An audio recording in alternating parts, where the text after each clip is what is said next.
Hey guys, welcome to another painting video. I am Zoltan and today I will show you all the tricks I use to paint a desaturated winter atmosphere on the fantastic Lord Vorendal The Dreadheart model from Malediction, the upcoming miniature card game from Loot Studios.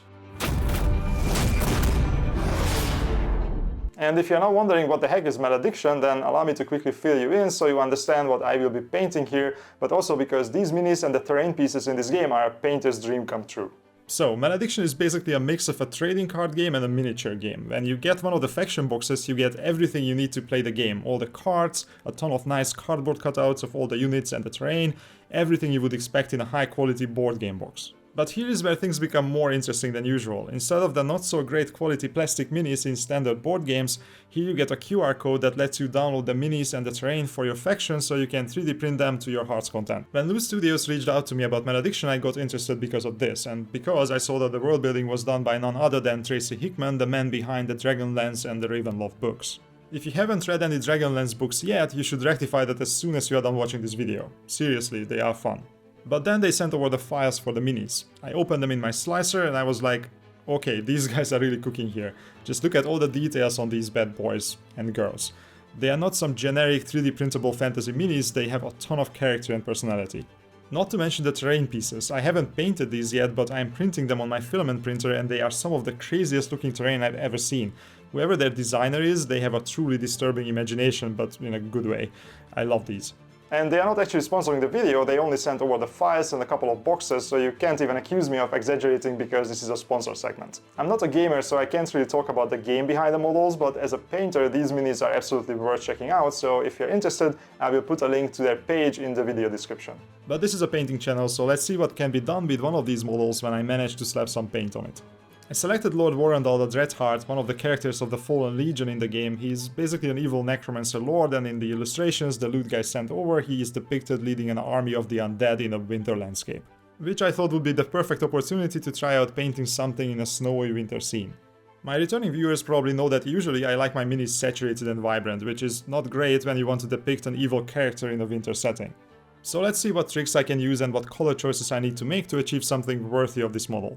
I will be focusing on the most important aspects of the paint process in this video, but if you want to have every step and all the paints listed, then as usual I have a PDF guide about this project on my Patreon for you to download.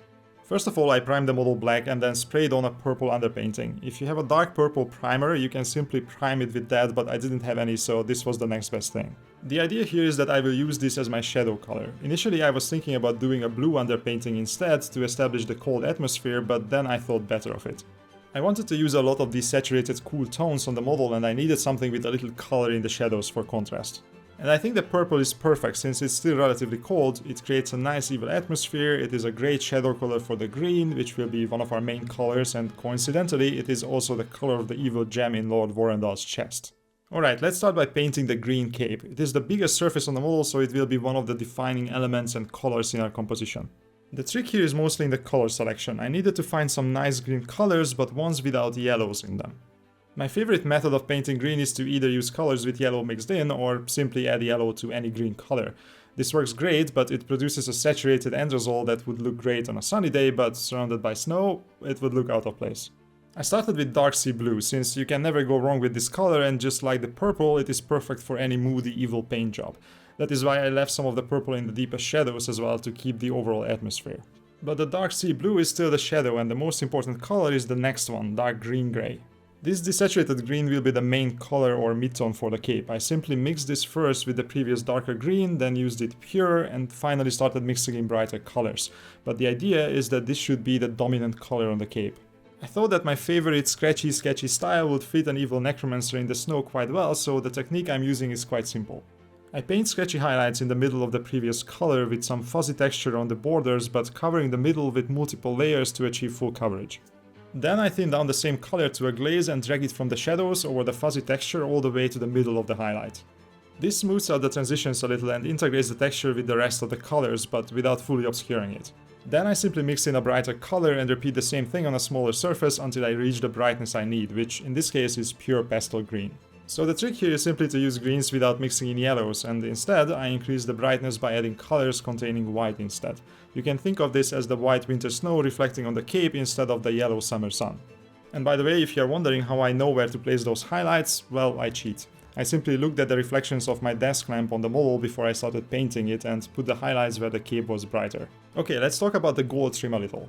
This cape was in a dire need of a gold trim to frame the greens a bit, but the problem is that for months I have been working on achieving a nice saturated gold non-metallic metal on my minis, and I think I finally got to the point where I know how to do it and what colors to use. But now I had to throw all that out of the window and paint a brighter pale gold. Great. But, on the other hand, it's nice to go out of one's comfort zone once in a while, since there are so many ways to paint something and it is not good to become a one-trick pony. So let's see what we can do. Instead of the usual orange-brown colors, I went with mahogany instead. I covered almost everything with this except the deepest shadows.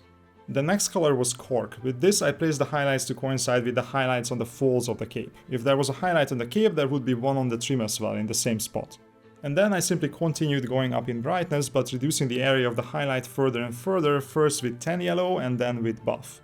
The final highlights I did with ivory, and at this point I thought that I would not push further with pure white, but later once I had painted the armor I changed my mind and I added tiny pure white reflections and a couple of sparkling dots here and there, as you will see in a second.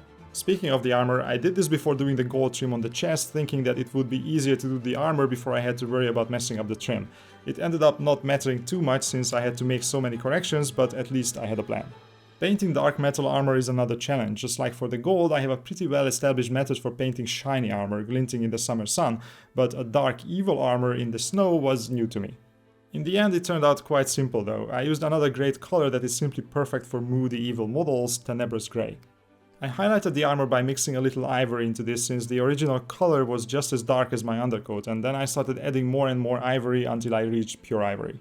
With the first dark mix I painted all the panels that were facing the light and added some big volumetric highlights on the few larger surfaces like on the knee armor. With the next one I painted all the edges and the small area of the panels inside the previous highlights.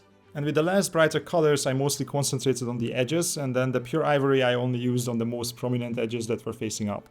Then I used the same method and colors on the armor trim on the chest as I did on the trim of the cloak.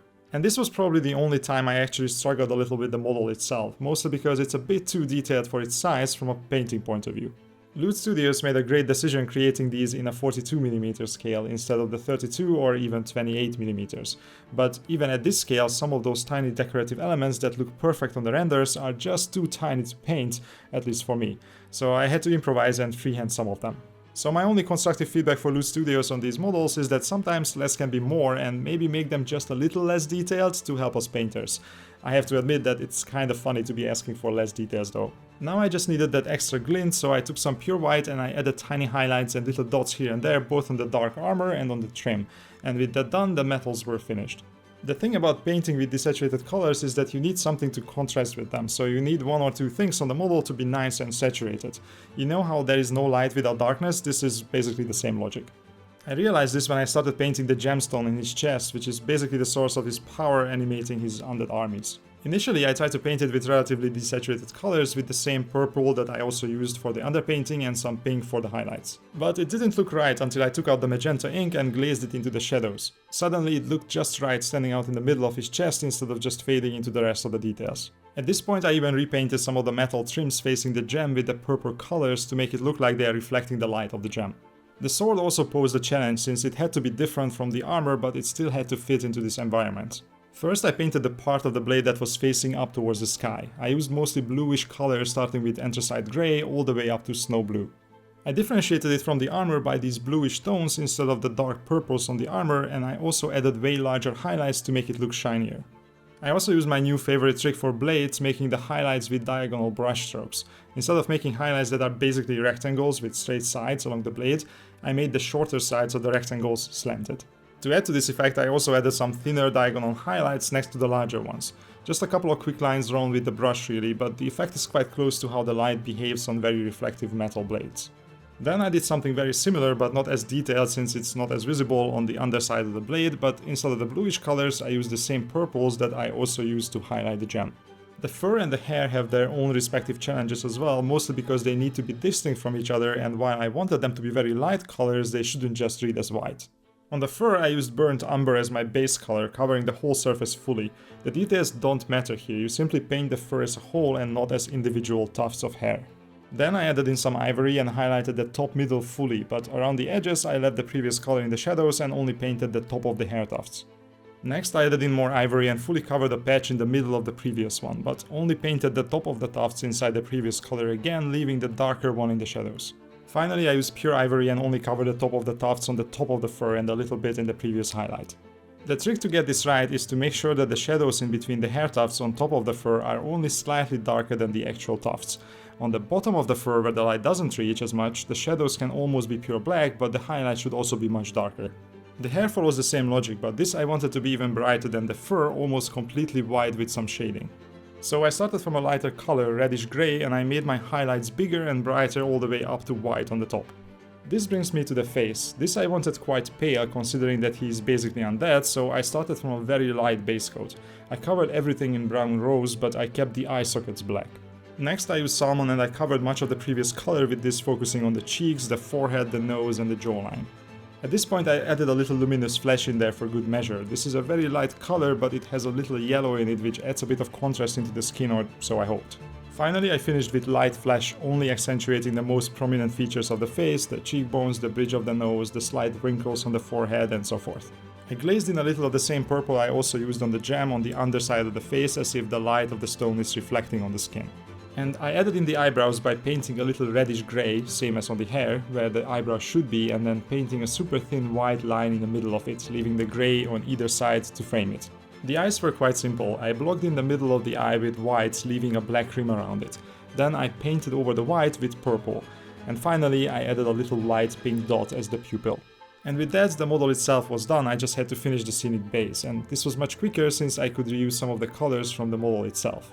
For example, I painted the zombies with the same colors as the face, except I mixed in a little purple into the base coat to make it darker and made the highlights smaller, so the end result looks a little more purple and dark than the skin of the face.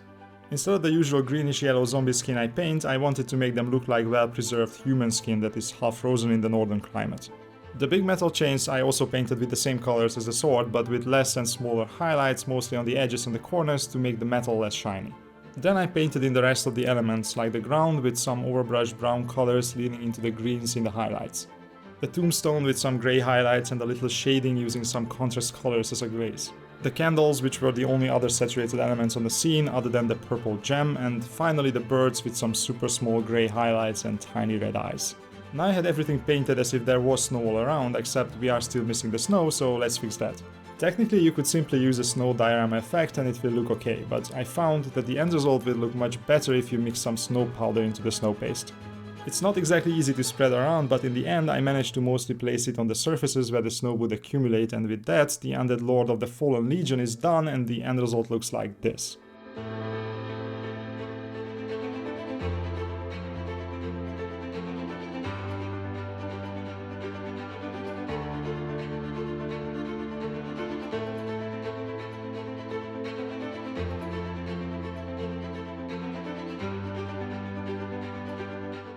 I hope you guys enjoyed this one. If you did, don't forget to give it a like and subscribe. And before I sign off, I wanted to remind you that the PDF painting guide for this project and many more besides is available on my Patreon. My Patreon members are the ones that make this channel possible, so they deserve a huge thank you as always, especially the ones in the captain level. Thanks again for watching and see you guys in the next one.